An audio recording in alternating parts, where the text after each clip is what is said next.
Hi friends, prep വിത്ത് ആൻജസിൻ്റെ സൈക്കോളജിയുടെ പുതിയൊരു ക്ലാസ്സിലേക്ക് ഏവർക്കും സ്വാഗതം. കേട്ടറ്റ് സീറ്ററ്റ് LP UP പരീക്ഷകൾക്കായി തയ്യാറെടുത്തുകൊണ്ടിരിക്കുന്നവർക്കുള്ള സൈക്കോളജിയുടെ ക്ലാസ്സുകളാണ് ഇപ്പോൾ നമ്മൾ ചാനലിൽ അപ്ലോഡ് ചെയ്യുന്നത്. ഇത് സൈക്കോളജിയുടെ 3ാമത്തെ ക്ലാസ്സാണ്. മുൻപത്തെ 2 ക്ലാസ്സുകളും കാണാത്തവർ ആദ്യം അത് കാണുക, അതിനുശേഷം മാത്രം ഇത് കാണുക. അപ്പോഴാണ് നിങ്ങൾക്ക് ഒരു കണ്ടിന്യൂഷൻ ലഭിക്കുക. ക്ലാസ്സുകൾക്കായി നമ്മുടെ പ്ലേലിസ്റ്റ് നോക്കിയാൽ മതി. ക്ലാസ്സിലേക്ക് കടക്കുന്നതിന് മുൻപ് നമ്മുടെ വീഡിയോ ആദ്യമായിട്ട് കാണുന്നവരാണെങ്കിൽ ചാനൽ മറക്കാതെ സബ്സ്ക്രൈബ് ചെയ്യുക. പ്രപ്പ് വിത്ത് ആൻജിസ് അധ്യാപക യോഗ്യതാ പരീക്ഷകൾക്ക് നിങ്ങളെ തീർച്ചയായും സഹായിക്കുന്നതായിരിക്കും. അപ്പോൾ നമുക്ക് ക്ലാസ്സിലേക്ക് കടക്കാം. കഴിഞ്ഞ ക്ലാസ്സിൽ നമ്മൾ നോക്കിക്കൊണ്ടിരുന്നത് മനഃശാസ്ത്ര പഠന രീതികളെ കുറിച്ചായിരുന്നു അല്ലേ. അപ്പോൾ അത് കഴിഞ്ഞിട്ടില്ല എന്ന് ഞാൻ പറഞ്ഞിട്ടുണ്ടായിരുന്നു. ഇതിന്റെ ബാക്കിയാണ് നമ്മളിന്ന് നോക്കാൻ പോകുന്നത്. ആദ്യം ഏതൊക്കെ രീതികളായിരുന്നു നമ്മൾ പരിചയപ്പെട്ടതെന്ന് നമുക്ക് നോക്കാം.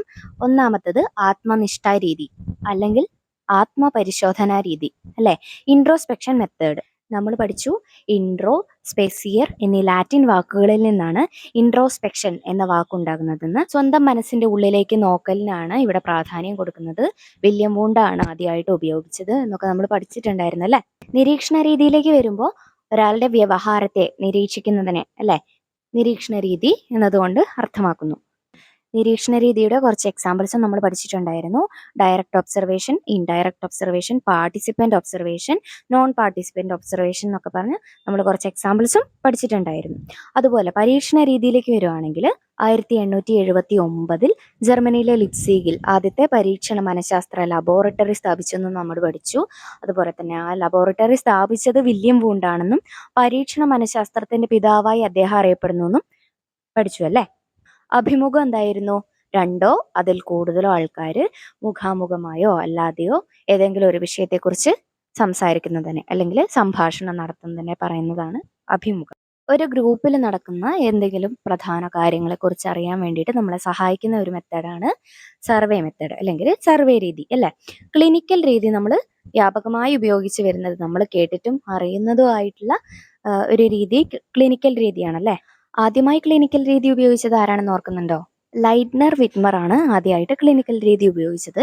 പിന്നീട് ആഡ്ലർ, യൂങ്, ഫ്രോയിഡ് എന്നീ ശാസ്ത്രജ്ഞരും ഈ രീതി വ്യാപകമായി ഉപയോഗിച്ചു. ഏകദേശം ഓർമ്മ വന്നെന്ന് വിചാരിക്കുന്നു. അടുത്ത രീതികളിലേക്ക് നമുക്ക് കടക്കാം. 7ാമത്തെ മനഃശാസ്ത്ര പഠന രീതിയാണ് സാമൂഹിക ബന്ധ പരിശോധനകൾ അല്ലെങ്കിൽ സോഷ്യോമെട്രിക് ടെക്നിക്സ്. ഒന്നുകൂടെ പറയാം, സാമൂഹിക ബന്ധ പരിശോധനകൾ, സോഷ്യോമെട്രിക് ടെക്നിക്സ്. എന്താണെന്ന് നോക്കാം. ഒരു ഗ്രൂപ്പിനുള്ളിലെ അംഗങ്ങളുടെ സാമൂഹിക ബന്ധത്തിന്റെ തോത് നിർണ്ണയിക്കാനും അയാളുടെ സ്വീകാര്യതയും അയാളോടുള്ള വിമുഖതയും എത്രമാത്രമെന്ന് പരിശോധിക്കാനുമുള്ള ഒരു മാർഗമാണ് സാമൂഹിക ബന്ധ പരിശോധനകൾ. വാക്കുകൾ കേട്ടിട്ട് കോംപ്ലിക്കേറ്റഡ് ആയിട്ട് വിചാരിക്കേണ്ട. ഉദാഹരണത്തിന് നമ്മുടെ ഒരു ഫ്രണ്ട്സിന്റെ ഗ്രൂപ്പ് നമ്മൾ എടുക്കുന്നു. അതിൽ നമ്മൾ ഏറ്റവും കൂടുതൽ സ്നേഹിക്കുന്ന ഒരു വ്യക്തി ഉണ്ടാവും അല്ലെ. അപ്പോൾ അദ്ദേഹത്തോടുള്ള ആ ഒരു സ്നേഹത്തിന്റെ തോതും അതുപോലെ ഇഷ്ടമില്ലാത്തത് എന്നല്ല, എന്നാലും കമ്പാരറ്റീവ്ലി ഏതെങ്കിലും കാരണം മൂലം നമ്മൾ കുറച്ച് മാറ്റി നിർത്തുന്ന ഏതെങ്കിലും വ്യക്തികളുണ്ടെങ്കിൽ അവരോടുള്ള ആ ഒരു സ്നേഹത്തിന്റെ തോതും നമ്മൾ അളക്കുന്നതിനെയാണ് സാമൂഹിക ബന്ധ പരിശോധനകൾ വഴി നമ്മൾ ഉദ്ദേശിക്കുന്നത്. ഇവിടുന്ന് ചോദിക്കാവുന്ന ഏറ്റവും ഇമ്പോർട്ടൻ്റ് ആയിട്ടുള്ള ഒരു ക്വസ്റ്റ്യൻ ആണ് സോഷ്യോമെട്രി അല്ലെങ്കിൽ സാമൂഹിക ബന്ധ പരിശോധനകൾ വികസിപ്പിച്ചെടുത്തത് ആരാണെന്ന്. കോമൺ ആയിട്ട് കേട്ടറ്റ് പരീക്ഷകൾക്കും LP UP പരീക്ഷകൾക്കും JL മൊറീനോ എന്ന ഉത്തരമാണ് ഈ ചോദ്യത്തിന് വരുന്നത്.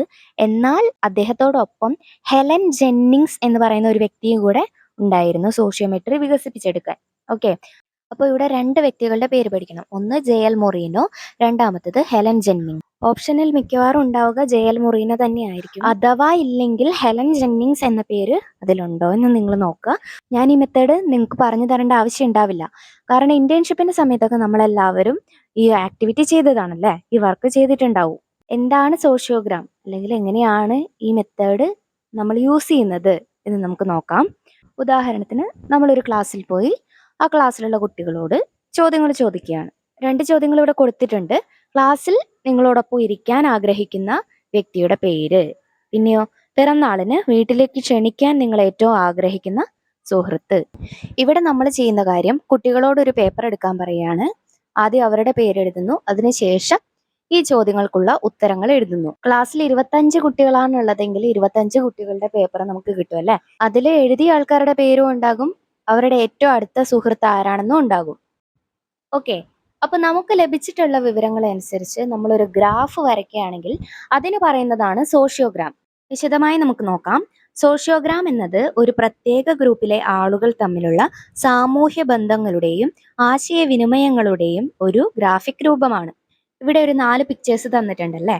അപ്പോൾ ഒന്നാമത്തെ പിക്ചറിൽ എ, സി, ഇ, എഫ് എന്നിവർ നിർദ്ദേശിക്കുന്നത് ബി എന്ന വ്യക്തിയെയാണ്. ഇവിടെ എ ബി സി ഡി എന്ന് പറഞ്ഞ് റെപ്രസെന്റ് ചെയ്യുന്നത് ഓരോ കുട്ടികളെയാണ് കേട്ടോ. ഓരോ കുട്ടികളുടെ പേരുകളാണ് നിങ്ങൾ എഴുതേണ്ടത്. രണ്ടാമത്തെ ചിത്രത്തിൽ കാണാൻ കഴിയുന്നത് ഡി ജിയെയും ജി ഡിയെയും അല്ലെ, പരസ്പരം രണ്ടുപേര് അങ്ങോട്ടും ഇങ്ങോട്ടും നിർദ്ദേശിക്കുകയാണ് അല്ലെ. മൂന്നാമത്തെ ചിത്രത്തിൽ ജെ ഐയെയും ഐ എച്ചിനെയും എച്ച് ജെയെയും അല്ലെ ഒരു ത്രികോണ രൂപത്തിൽ അങ്ങോട്ടും ഇങ്ങോട്ടും നിർദ്ദേശിക്കുന്നു അല്ലെ. ഏറ്റവും അവസാനം തന്ന ചിത്രം നോക്കൂ, കെ ഇയെയാണ് നിർദ്ദേശിക്കുന്നത്. പക്ഷെ ആരും കെ എ നിർദ്ദേശിക്കുന്നില്ല. സോഷ്യോഗ്രാം എന്ന ഭാഗം പഠിക്കുമ്പോൾ നമ്മൾ ഓർത്ത് പഠിക്കേണ്ട കുറച്ച് ടേംസ് ഉണ്ട്. ഒന്നാമത്തത് താരങ്ങൾ അല്ലെങ്കിൽ സ്റ്റാർസ്, രണ്ടാമത്തത് ദ്വന്ദ്ങ്ങൾ അല്ലെങ്കിൽ ട്വിൻസ്, ക്ലിക്കുകൾ ക്ലിക്സ്, ഗ്യാങ്ങുകൾ ഗ്യാങ്സ്, ഏകാഗികൾ ഐസൊലേറ്റ്സ്. ഇതെന്താണ് നമുക്ക് വിശദമായി തന്നെ നോക്കാം. ഒരിക്കൽ കൂടി പറയാം. താരങ്ങൾ സ്റ്റാർസ്, ദ്വന്ദ്ങ്ങൾ ട്വിൻസ്, ക്ലിക്കുകൾ ക്ലിക്സ്, ഗ്യാങ്ങുകൾ ഗ്യാങ്സ്, ഏകാഗികൾ ഐസൊലേറ്റ്സ്. സോഷ്യോഗ്രാം എന്താണെന്ന് ഒരിക്കൽ കൂടി നമുക്ക് കുറച്ചുകൂടെ വ്യക്തമായി തന്നെ നോക്കാം. ഒരു ഗ്രൂപ്പിലെ വ്യക്തികൾ എങ്ങനെ പരസ്പരം ബന്ധപ്പെട്ടിരിക്കുന്നു എന്നും അവരുടെ ഇഷ്ടാനിഷ്ടങ്ങളും മുൻഗണനകളും എന്താണെന്നും മനസ്സിലാക്കാൻ സഹായിക്കുന്ന ഒരു ദൃശ്യരൂപമാണ് സോഷ്യോഗ്രാം.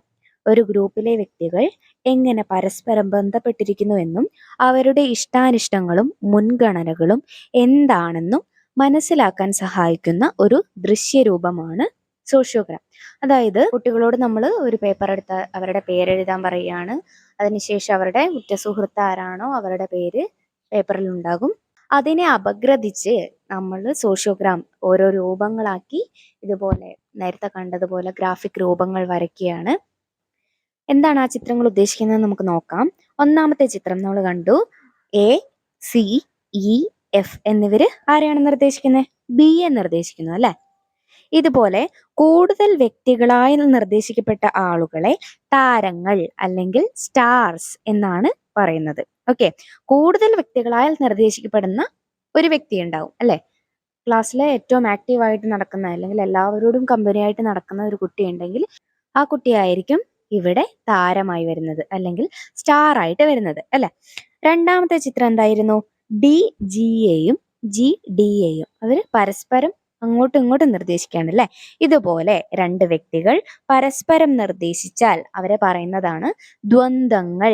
രണ്ട് വ്യക്തികൾ പരസ്പരം നിർദ്ദേശിക്കുന്നതിന് ദ്വന്ദ്ങ്ങൾ അല്ലെങ്കിൽ ട്വിൻസ് എന്നാണ് പറയുന്നത്. ഓക്കെ, അതായത് കൂടുതൽ കുട്ടികൾ ഒരു വ്യക്തിയെ തന്നെ നിർദ്ദേശിക്കുകയാണെങ്കിൽ അവർ ക്ലാസ്സിലെ സ്റ്റാർ ആയിട്ടും, രണ്ട് വ്യക്തികൾ പരസ്പരം അങ്ങോട്ടും ഇങ്ങോട്ടും നിർദ്ദേശിക്കുകയാണ്, രണ്ട് കുട്ടികൾ അങ്ങോട്ടും ഇങ്ങോട്ടും നിർദ്ദേശിക്കുകയാണെങ്കിൽ അതിനെ ദ്വന്ദ്വങ്ങൾ അല്ലെങ്കിൽ ട്വിൻസ് എന്നുമാണ് പറയുന്നത്.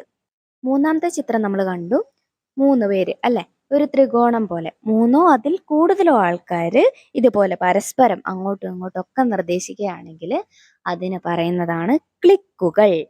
ക്ലിക്കുകൾ അല്ലെങ്കിൽ ക്ലിക്സ്. 3ഓ അതിൽ കൂടുതലോ വ്യക്തികൾ പരസ്പരം നിർദ്ദേശിക്കുകയാണ്. 2 പേരായിരുന്നെങ്കിൽ അവിടെ ട്വിൻസ് ആയിരുന്നു. 3ഓ അതിൽ കൂടുതലോ ആൾക്കാർ പരസ്പരം അതുപോലെ തന്നെ നിർദ്ദേശിക്കുകയാണെങ്കിൽ അതിനെ ക്ലിക്കുകൾ എന്ന് പറയുന്നു. ഇനി വളരെയധികം ആൾക്കാർ ഒരു ചങ്ങല പോലെ, വലിയൊരു ഗ്രൂപ്പ് ആൾക്കാർ ഒരു ചങ്ങല പോലെ അവർ പരസ്പരം അങ്ങോട്ടും ഇങ്ങോട്ടും ഒക്കെ നിർദ്ദേശിക്കുകയാണെങ്കിൽ അതിന് പറയുന്നതാണ് ഗ്യാങ്ങുകൾ. ഓക്കെ, വളരെയധികം ആൾക്കാർ ഒരു ചങ്ങല പോലെ അവർ പരസ്പരം നിർദ്ദേശിക്കുകയാണെങ്കിൽ അതിനെ ഗ്യാങ് എന്ന് പറയുന്നു. ഏറ്റവും അവസാനത്തെ ചിത്രത്തിൽ നമ്മൾ കണ്ടു, കെ ഇയെ നിർദ്ദേശിക്കുന്നുണ്ട്. പക്ഷെ ആരും ആ പറയുന്ന കൂട്ടത്തിലുള്ള ആരും കെയെ തിരിച്ച് നിർദ്ദേശിക്കുന്നില്ല അല്ലെ. അങ്ങനെയുള്ള വ്യക്തികളെ നമ്മൾ പറയുന്നതാണ് ഏകാകികൾ അല്ലെങ്കിൽ ഐസൊലേറ്റ്സ്. ഓക്കെ, ഐസൊലേറ്റ്സ് അല്ലെങ്കിൽ ഏകാകികൾ. ആരാലും നിർദ്ദേശിക്കപ്പെടാത്ത വ്യക്തിയാണെങ്കിൽ അവരെ ഏകാഗി എന്നാണ് പറയുന്നത്. ഓക്കെ, നമുക്ക് ഒരിക്കൽ കൂടി നോക്കാം. കൂടുതൽ വ്യക്തികൾ ഒരു വ്യക്തിയെ തന്നെ നിർദ്ദേശിക്കുകയാണെങ്കിൽ ആ വ്യക്തി കൂട്ടത്തിലെ സ്റ്റാർ ആയിരിക്കും അല്ലെങ്കിൽ താരമായിരിക്കും. രണ്ട് വ്യക്തികൾ പരസ്പരം അങ്ങോട്ടും ഇങ്ങോട്ടും നിർദ്ദേശിക്കുകയാണെങ്കിൽ അവരെ പറയുന്നതാണ് ദ്വന്ദ്വങ്ങൾ, ട്വിൻസ്. ഓക്കെ, ദ്വന്ദ്വങ്ങൾ അല്ലെങ്കിൽ ട്വിൻസ് എന്നാണ് പറയുന്നത്.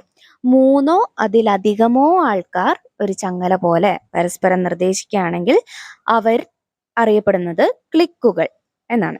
ഓക്കെ, വളരെയധികം വരുന്ന ആൾക്കാരും 3, 4, 5 അല്ല, അതിൽ കൂടുതൽ ആൾക്കാർ ഒരു ചങ്ങല പോലെ പരസ്പരം നിർദ്ദേശിക്കുകയാണെങ്കിൽ അതിനെ ഗ്യാങ്ങുകൾ എന്നും, ആരാലും നിർദ്ദേശിക്കപ്പെടാത്ത ഒരു വ്യക്തി ഉണ്ടെങ്കിൽ അദ്ദേഹത്തെ ഏകാഗി എന്നും പറയുന്നു. ഓക്കെ, മനസ്സിലായി എന്ന് വിചാരിക്കുന്നു. നമുക്ക് അടുത്ത പോർഷനിലേക്ക് പോകാം.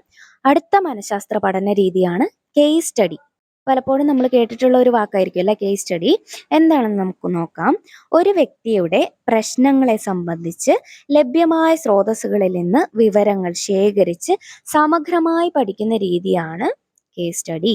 ഒന്നുകൂടെ നോക്കാം. ഒരു വ്യക്തിയുടെ പ്രശ്നങ്ങളെ സംബന്ധിച്ച് ലഭ്യമായ സ്രോതസ്സുകളിൽ നിന്ന് വിവരങ്ങൾ ശേഖരിച്ച് സമഗ്രമായി പഠിക്കുന്ന രീതിയാണ് കേസ് സ്റ്റഡി. ഒരു ഉദാഹരണം നോക്കുകയാണെങ്കിൽ സോഷ്യോഗ്രാമിൽ നമ്മൾ പഠിച്ചു ഐസൊലേറ്റ് അല്ലെ, ഏകാഗികളെ കുറിച്ച് നമ്മൾ പഠിച്ചു അല്ലെ.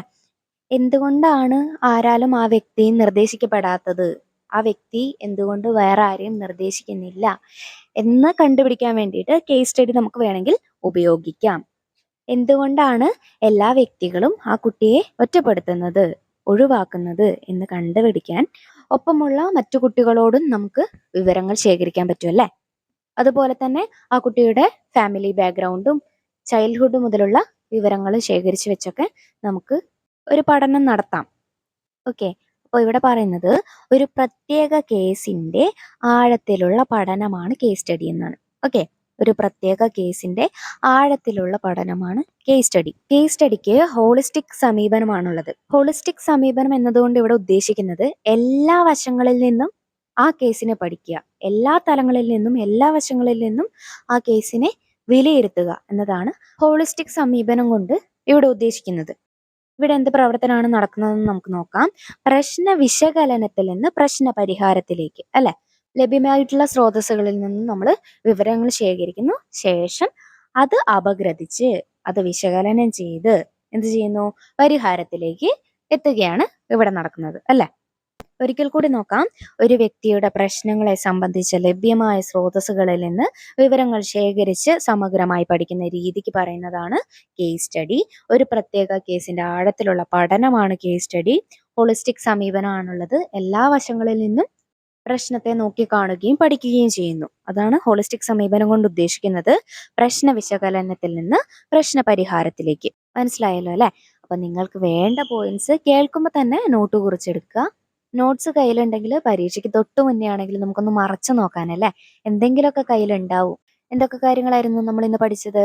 സാമൂഹ്യ ബന്ധ പരിശോധനകൾ എന്താണെന്ന് നോക്കി, അതിൽ തന്നെ സോഷ്യോഗ്രാം എന്താണെന്ന് നോക്കി, സോഷ്യോഗ്രാം വരയ്ക്കുന്നത് കണ്ടു, താരങ്ങൾ സ്റ്റാർസ്, ദ്വന്ദ്വങ്ങൾ ട്വിൻസ്, ക്ലിക്കുകൾ, ഗ്യാങ്ങുകൾ, ഐസൊലേറ്റ്സ് ഒക്കെ കണ്ടു അല്ലെ.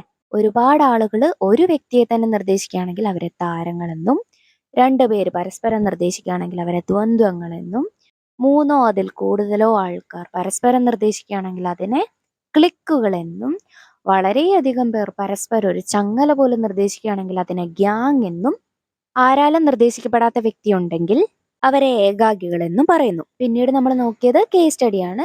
ഏതെങ്കിലും ഒരു പ്രശ്നത്തെ സംബന്ധിച്ച് നമുക്ക് കിട്ടുന്ന സ്രോതസ്സുകളിൽ നിന്ന് വിവരങ്ങൾ ശേഖരിച്ച് അതിനെക്കുറിച്ച് പഠിക്കുന്ന ഒരു രീതിയാണ് കേസ് സ്റ്റഡി അല്ലെ. കേസിനെ കുറിച്ചുള്ള ആഴത്തിലുള്ള പഠനമാണ് ഇവിടെ നടക്കുക. ഹോളിസ്റ്റിക് സമീപനമാണ് കേസ് സ്റ്റഡിക്ക് ഉള്ളത്. പ്രശ്ന വിശകലനത്തിൽ നിന്ന് പ്രശ്ന പരിഹാരത്തിലേക്ക്. ഇപ്പൊ നമ്മൾ നോക്കിക്കൊണ്ടിരുന്നത് മനഃശാസ്ത്ര പഠന രീതികളായിരുന്നു. ഇതിന് തൊട്ടു മുൻപുള്ള ക്ലാസ്സിൽ 6 മനഃശാസ്ത്ര പഠന രീതികളെ നമ്മൾ പരിചയപ്പെട്ടു. ഇന്നത്തെ ക്ലാസ്സിൽ 2 മനഃശാസ്ത്ര പഠന രീതികൾ കൂടെയാണ് നമ്മൾ പരിചയപ്പെട്ടത്. ഇനി വരുന്ന ക്ലാസ്സിൽ കുറച്ചുകൂടി രീതികളെ പരിചയപ്പെടാനുണ്ട്. നമ്മുടെ ക്ലാസ്സുകൾ വിട്ടുപോകാതെ നിങ്ങൾക്ക് ലഭിക്കണമെന്നുണ്ടെങ്കിൽ നമ്മുടെ ചാനൽ മറക്കാതെ സബ്സ്ക്രൈബ് ചെയ്യുക കേട്ടോ. കേട്ടറ്റ്, സീറ്ററ്റ്, LP, UP പരീക്ഷകൾക്കായി തയ്യാറെടുക്കുന്നവരാണ് നിങ്ങളെങ്കിൽ ഈ ചാനൽ നിങ്ങൾക്ക് വേണ്ടിയുള്ളതാണ് കേട്ടോ. ക്ലാസ്സുകൾ നിങ്ങൾക്ക് യൂസ്ഫുൾ ആയിട്ട് തോന്നുന്നുണ്ടെങ്കിൽ ഒരു ലൈക്ക് ഇട്ടേക്കണേ. നിങ്ങളുടെ വിലയേറിയ അഭിപ്രായങ്ങൾ എന്നെ അറിയിക്കാൻ മറക്കണ്ട. പുതിയൊരു ഇൻഫർമേഷൻ വീഡിയോയുമായി വരുന്നത് വരെ എല്ലാവരും നന്നായി പഠിക്കുക, നന്നായി മുന്നേറുക. അടുത്ത ടെറ്റും LP, UP ഒക്കെ നമുക്ക് വേണ്ടിയുള്ളതാണ്. ഓക്കെ, അപ്പൊ കാണാം. See you.